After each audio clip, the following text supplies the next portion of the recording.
ஃபோனை வந்து நம்ம பார்க்கும்போது என்ன ஆகும் அப்படின்னா, நமக்கு வந்து ஒரு ஹார்மோன் செக்ரீட் ஆகும். பிரெயின் டீடாக்ஸ் எப்படி நம்ம பண்றது? நம்மளுடைய கட்ட விரல், மோதிர விரல், இந்த ஒரு நிமிஷம் நான் ரீல்ஸ் பார்க்குறேன்னு உட்கார்றவங்க 24 மணி நேரமும் நம்ம அதுலேயே இருக்கிற அளவுக்கு நம்மளை அதுலேயே அடிக்ஷன்ல கொண்டு போயிருக்கு. ஏதோ ஒரு விஷயத்துக்கு ஒரு கிரியேட்டிவாக திங்க் பண்ணணும்னா கூட அதிகமாக வந்து அந்த ஏஐ தான் டிபெண்ட் பண்ணியிருக்கான். அவனுடைய திங்கிங் தினசரி கண்டிப்பாக நம்ம வந்து பழங்கள் நிறைய சாப்பிட்றது நல்லது. இந்த நட்ஸ் அண்ட் சீட்ஸில் வந்து பார்த்தீங்கன்னா ஆலி விதை. டாக்டர் விகடன் நேயர்களுக்கு என் அன்பு வணக்கம். டாக்டர் வைதீபா, அரசு யோகா மற்றும் இயற்கை மருத்துவக் கல்லூரி மற்றும் மருத்துவமனை. நீங்க எல்லாரும் எனக்கு சொல்லுங்க, காலையில எழுந்த உடனே நம்ம கை எதை தேடி போகுதுன்றது. ஆக்சுவலா பெட்ல இருந்து கீழே இறங்கும் போதே நம்ம கால் கீழே படுறதுக்கு முன்னாடி நம்மளுடைய கை தேடுற ஒரு விஷயம் என்னன்னு கேட்டிங்கன்னா நம்மளுடைய ஃபோன் தாங்க. இந்த ஃபோனை வந்து நம்ம பார்க்கும்போது என்ன ஆகும் அப்படின்னா, நமக்கு வந்து ஒரு ஹார்மோன் செக்ரீட் ஆகும். இட்ஸ் லைக் ரிவார்டிங் மாதிரி. என்ன ஹார்மோன் அப்படின்னு கேட்டிங்கன்னா, இந்த டோபமைன் அப்படின்ற ஹார்மோன். இது ஒரு ஹாப்பி ஹார்மோன். ஆக்சுவலாக அதை பார்க்கும்போது நமக்கு ஒரு ஹாப்பினஸை கொடுக்கும். ஒரே ஒரு செகண்ட் என்னன்னு பார்க்கலான்னு சொல்லி நீங்கள் அப்படி ஸ்க்ரால் பண்ணும்போது நம்மளை மறந்து மணிக்கணக்காக நம்ம அந்த ஃபோனில் இருக்கிறதுக்கு காரணம் நம்ம மூளையிலிருந்து செக்ரீட் ஆகக்கூடிய இந்த டோபமைன் தான் ஒரு முக்கிய காரணமாகவே இருக்குது. ஆக்சுவலாக இது வந்து ஒரு நல்ல ஹார்மோன் தான். நம்மளை ரொம்ப ஆக்டிவாக, ஹாப்பியாக, ஒரு ரிவார்ட் பண்ணக்கூடிய ஒரு ஹார்மோன். எப்பவுமே நம்ம அந்த காலத்துலலாம் பார்த்தீங்கன்னாக்கா நம்ம கஷ்டப்பட்டு படிப்போம். அப்போ அதில் வரக்கூடிய அந்த சின்ன சின்ன மார்க்கு, நம்ம டீச்சர்ஸ் கிட்ட இருந்து வரக்கூடிய ஒரு அப்ரிஷியேஷன், நம்ம பேரண்ட்ஸோடைய ஹாப்பினஸ், இதெல்லாமே நமக்கு ஒரு ரிவார்டாக நம்ம பிரெயின் வந்து பார்த்துட்டு இருந்துச்சு. ஆனால் இப்போ இருக்கிற டெக்னாலஜி எந்த அளவுக்கு நம்மளுடைய டெக்னாலஜிஸ் அதிகமாகுதோ, ஆர்டிஃபிஷியலாகவே நம்மளுடைய பிரெயினை ட்ரிகர் பண்ணி அந்த ஹாப்பினஸை ஆர்டிஃபிஷியலாக கொண்டு வர்றதுக்கு தான் நிறைய வீடியோஸ், நிறைய கேம்ஸ், அதே நேரத்தில் இந்த மாதிரி ஃபோன்லேயே நம்மளை வச்சிருக்கிறதுக்கான ஒரு முக்கியமான ஒரு ட்ரிகர். இதில் ஆர்டிஃபிஷியலாகவே நமக்கு தேவையான ஹார்மோனை விட எக்ஸஸாக அந்த டோபமைன் ஸ்டிமுலேட் ஆகிட்டே இருக்குன்னா அது நாளைக்கு நமக்கு என்ன ஆபத்தை கொடுக்கும்னு கேட்டிங்கன்னா டோபமைன் டாக்ஸிசிட்டி. என்ன ஆகுது, ஒரு தேவையான ஒரு விஷயத்துக்கு நமக்கு ரிவார்ட் கிடைக்கும் போது அது ஒரு மைண்ட்ஃபுல் ப்ளஷராக இருக்கும். ஆனால் எனக்கு எல்லாமே சாட்டிஸ்ஃபை ஆகுது, எப்போ பார்த்தாலும் நான் டோபமைன் ரிலீஸ்லேயே இருக்கேன் அப்படின்னா எப்போ எனக்கு தேவையோ அதுக்கு அந்த நேரத்தில் இல்லை, டிமாண்டாக இருக்குது. நாளடைவில் என்ன ஆகும் அப்படின்னா ஒரு ரியல் ஹாப்பினஸ் என்னன்னே தெரியல. நம்ம ஒரு 4 பேரோட பேசுகிறோம், ஒரு கான்வர்சேஷனில் இருக்கோம் அப்படின்னா பேசிக்கிட்டே இருக்கும் போது அது நமக்கு போரிங்காகவும், அது எனக்கு தேவையில்லை அப்படின்னு ஒரு டிஸ்ட்ராக்ஷனில் நம்ம போகிறதுக்கும், எப்போவுமே யூஸ்ஃபுல்லாக நம்ம ஒரு விஷயம் பண்ணிக்கிட்டே இருப்போம் அப்படின்னா அந்த ஒர்க்கை கூட கண்டினியூ பண்ண முடியலை. நார்மலாக இருக்கிற ஒர்க்கே நமக்கு டிஃபிகல்ட்டாக ஃபீல் ஆகுது. இல்லை ஏதோ ஒரு டாஸ்க்கை நம்ம ஃபேஸ் பண்ணவே முடியல, நம்ம பிரெயின் ரொம்ப ஸ்ட்ரகிள் பண்ணுது அப்படின்னா இது எல்லாமே நமக்கு ஒரு மென்டல் டிப்ரெஷனுக்கு கொண்டு போகிறதுக்கு இது ஒரு காரணமாகவே இருக்குது. ஸோ எந்த அளவுக்கு இப்போ நம்ம ஹாப்பியாக ஃபீல் பண்ணுறோமோ அதே அளவுக்கு இது நமக்கு ஸ்ட்ரெஸ்ஸையும் கொண்டு போகிறதுக்கு இது ஒரு காரணமாகவே இருக்குது. ஸோ அப்போது இந்த மாதிரி பிரெயின் டீடாக்ஸ், அதாவது குறிப்பாக டோபமைன் டீடாக்ஸை எப்படி நம்ம பண்ணுறது, இன்னைக்கு நம்ம அதை பற்றி தான் பார்க்க போகிறோம்.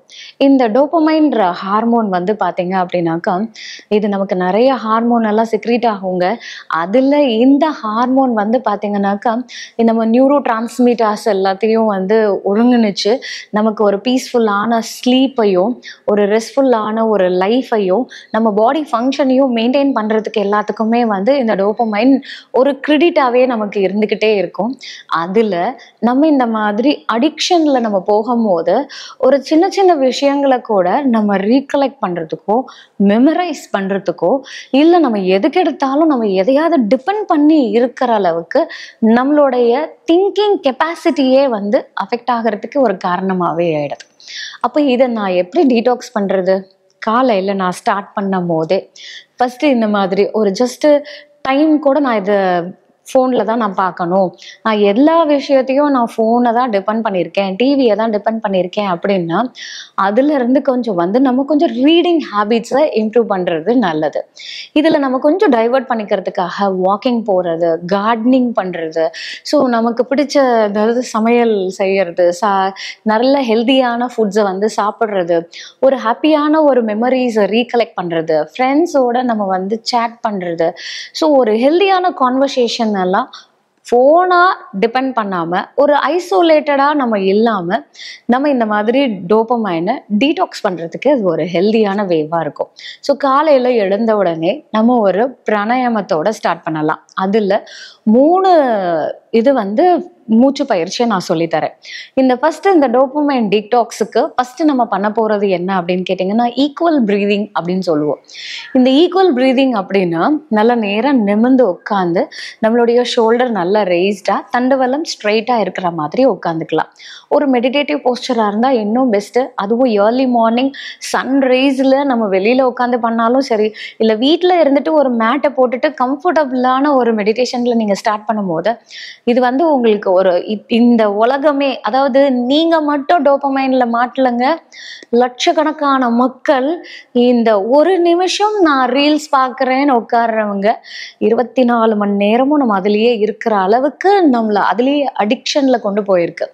அதை டீடாக்ஸ் பண்ணணும் அப்படின்னா கண்டிப்பா இந்த செல்ஃப் ஸ்டார்ட்டை நம்ம தான் கொடுத்தாகணும். ஸோ இதுல நல்லா ஸ்ட்ரெயிட்டா உட்காந்துட்டு நம்மளுடைய கண்களை மூடி நம்மளுடைய சுவாசத்துல கவனத்தை செலுத்தி நம்ம வந்து அந்த ஈக்குவல் ப்ரீதிங், அதாவது மூச்சை எந்த அளவுக்கு உள்ளிழுக்கிறோமோ அதே லெவலுக்கு எக்ஸேல் பண்றது தான் ஈக்குவல் ப்ரீதிங் அப்படின்னு சொல்றோம். இதனால டோபமைன் எப்படி மேடம் டீடாக்ஸ் ஆகும் அப்படின்றத நீங்க கேட்கலாம். ஆக்சுவலா இந்த மாதிரி பயிற்சிகள், மூச்சு பயிற்சிகள், நம்ம சொல்லக்கூடிய இந்த பயிற்சிகள் எல்லாத்துலயுமே வந்து பாத்தீங்கன்னா பாராசிம்பத்தட்டிக் ஸ்டிமுலேஷன் இருக்கும். இது வந்து நமக்கு அந்த சிம்பத்தட்டிக் ஸ்டிமுலேஷனை குறைச்சு கார்டிசால் லெவலையும் கம்மி பண்ணி நமக்கு டோபமைனை தேவையான நேரத்துல ரிலீஸ் பண்றதுக்கும் நம்மளுடைய ஹெல்தியான ஒரு ஹாப்பினஸை கொடுக்கறதுக்கும் இது வந்து ஹெல்ப் பண்ணுது. இது வந்து பார்த்தீங்கன்னாக்கா நல்ல ஒரு 10 டைம்ஸுக்கு நல்லா ஈக்குவல் ப்ரீதிங்காக நம்மளுடைய சுவாசத்தில் கவனத்தை செலுத்தி நம்ம இதை வந்து பண்ணலாம். 2வது ப்ரீதிங் என்ன அப்படின்னு கேட்டிங்கன்னா, டயஃப்ரமேட்டிக் ப்ரீதிங். இந்த டயஃப்ரமேட்டிக் ப்ரீதிங்கில் நம்ம வந்து பிராண முதிரையோட செய்யலாம். நம்மளுடைய கட்டை விரல், மோதிர விரல், சுண்டு விரல், இந்த மீதி 2 விரல் ஸ்ட்ரைட்டாக இருக்கும். தொடக்கி மேலே கையை வந்து மேலே பார்த்த மாதிரி வச்சு நல்லா நிமிர்ந்து உட்காந்து நம்ம மூச்சு உள்ளிழுக்கும் போது வயிறு வெளியே வரணும், மூச்சை விடும் போது வயிறு உள்ள போகணும்.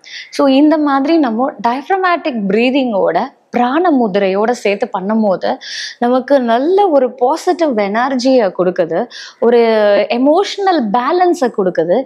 எதை எவ்வளோ லிமிட்டடாக யூஸ் பண்ணலாம், நம்மளுடைய பிரெயினோடைய ஃபங்க்ஷனை எப்படி நேச்சுரலாக இன்னும் ஆக்டிவாக ஒரு கிளியர் திங்கிங், கிரியேட்டிவிட்டி எல்லாம் கொண்டு வரதுக்கு இது ஹெல்ப் பண்ணும். ஈவன் குழந்தைங்களுக்கு அந்த லேர்னிங் கெப்பாசிட்டியை கூட அதிகமாகும். ஒரு சின்ன ஒரு ஃப்ளாஷ்பேக் போய் பாருங்க. நம்ம இந்த ஃபோன் வந்த புதுசில் கிட்டத்தட்ட நம்ம ஃபேமிலி மெம்பர்ஸ் எல்லாரோட ஃபோன் நம்பரும் நம்ம மெமரியில இருக்கும்.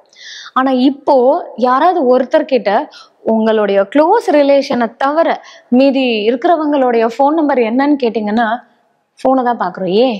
சில நேரத்துல நம்மளே 2 சிம் வச்சிருந்தோம்னா இன்னொரு நம்பர் என்னன்னு கேட்டா நம்ம யோசிக்கிற அளவுக்கு நம்மளுடைய மெமரி வந்து அந்த அளவுக்கு நம்ம டிபெண்டா இருக்கிற மாதிரி ஆயிடுச்சு.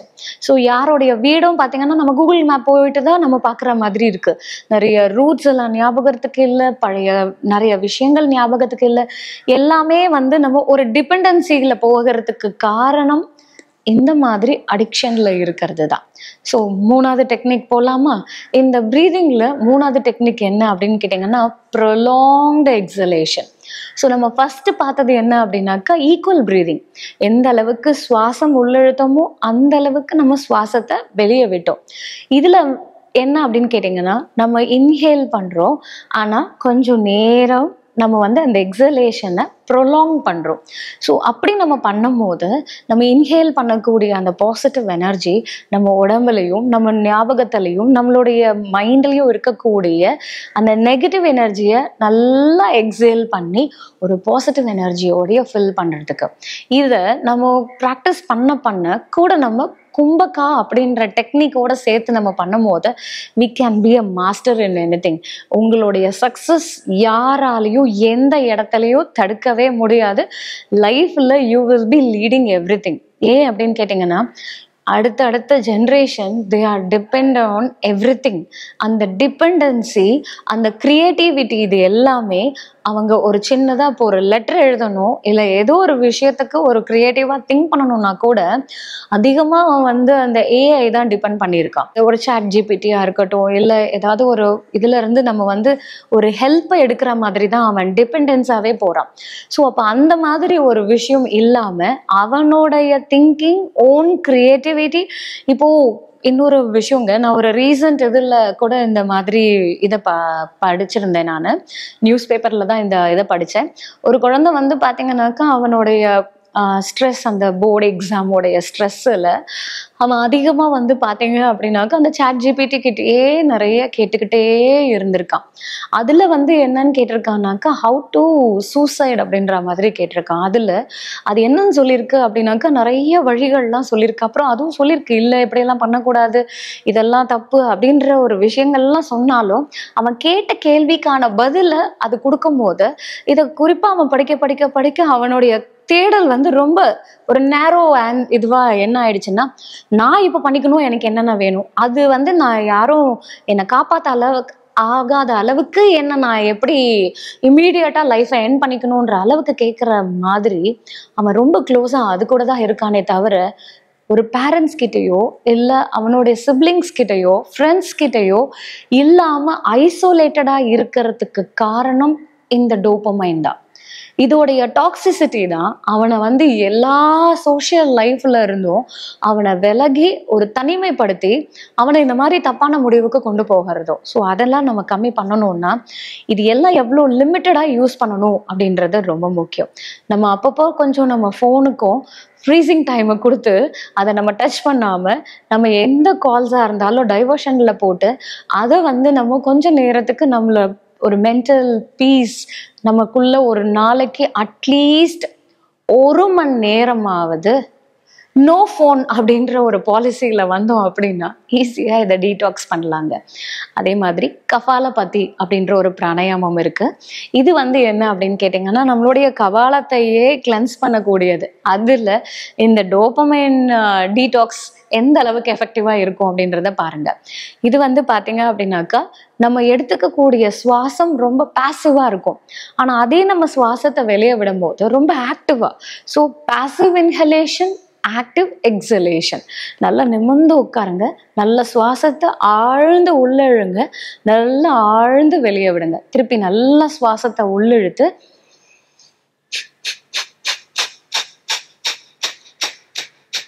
ஸோ நம்ம மூச்சை எடுக்கிற அந்த நேரம் ரொம்ப கம்மியாக இருக்கும், ஆனால் மூச்சை விடும்போது ரொம்ப ஃபோர்ஸ்ஃபுல்லாக இருக்கும். இந்த மாதிரி நீங்கள் ப்ராக்டிஸ் பண்ண ஃபஸ்ட்டு 10 ஸ்ட்ரோக்ஸ், அதுக்கப்புறம் 20, இதை அப்படியே நம்ம கொஞ்சம் கொஞ்சமாக 50 ஸ்ட்ரோக்ஸ் வரைக்கும் நம்ம ப்ராக்டிஸ் பண்ணலாம். இது வந்து நம்ம யோகாலேயே வந்து நம்மளுடைய கபாலத்தை கிளென்ஸ் பண்ணக்கூடிய ஒரு முக்கிய கிரிய யோகம்னே சொல்லலாம். இது ஈவன் நம்மளுடைய பிபியை மெயின்டைன் பண்ணுது, நம்மளுடைய கொக்னிட்டிவ் ஃபங்க்ஷனை அதிகமாக்குது, லேர்னிங் கெப்பாசிட்டியை அதிகமாக்குது, முக்கியமாக டோபமைனை டீடாக்ஸ் பண்ணுதுங்க. ஸோ ஹெல்தியான உணவுலையும் நம்ம அதிகமாக நட்ஸ் எடுத்துக்கிறதும் ட்ரை ஃப்ரூட்ஸ் சாப்பிட்றதும் தினசரி கண்டிப்பாக நம்ம வந்து பழங்கள் நிறைய சாப்பிட்றது நல்லது. இந்த நட்ஸ் அண்ட் சீட்ஸில் வந்து பார்த்திங்கன்னா ஆலி விதை, அதே மாதிரி அக்ரூட்டு, சியா சீட்ஸு, பம்கின் சீட்ஸு, வேர்க்கடலை, இதெல்லாமே வந்து நம்மளுடைய டயட்டில் கம்பல்சரி ஒன்றாவது நம்ம இருக்கிறது நல்லது. பழங்கள் அதிகமாக சாப்பிடணும். அதில் இருக்கக்கூடிய ஆன்டி ஆக்சிடென்ட் நம்மளுடைய செல்களை புதுப்பிக்கிறது மட்டும் இல்லை, ஈவன் நம்மளுடைய மெமரியையும் மெயின்டைன் பண்ணி கான்சன்ட்ரேஷனையும் அதிகமாக்குறதுக்கு ஹெல்ப் பண்ணுது. ஸோ நம்ம குழந்தைங்க ரொம்ப ஃபாஸ்டான வேர்ல்டில், ஒரு காம்படேட்டிவான ஒரு வேர்ல்டில் ஓடிட்டு இருக்காங்க அப்படின்னா அவங்களுடைய ஹெல்த்தை பார்க்கறது மட்டும் இல்லை, ஈவன் அவங்களுடைய மூளையோடைய செயல்பாட்டையும் ஹெல்தியான வேலை போகிறதுக்கு எதை லிமிட் பண்ணணும், எதை அதிகரிக்கணுன்றதை நீங்கள் டிசைட் பண்ணுங்க. இன்னும் இந்த மாதிரி நிறைய ஹெல்த் இன்ஃபர்மேஷனோட உங்களை அடுத்த வீடியோவில் சந்திக்கிறேன். நன்றி, வணக்கம்.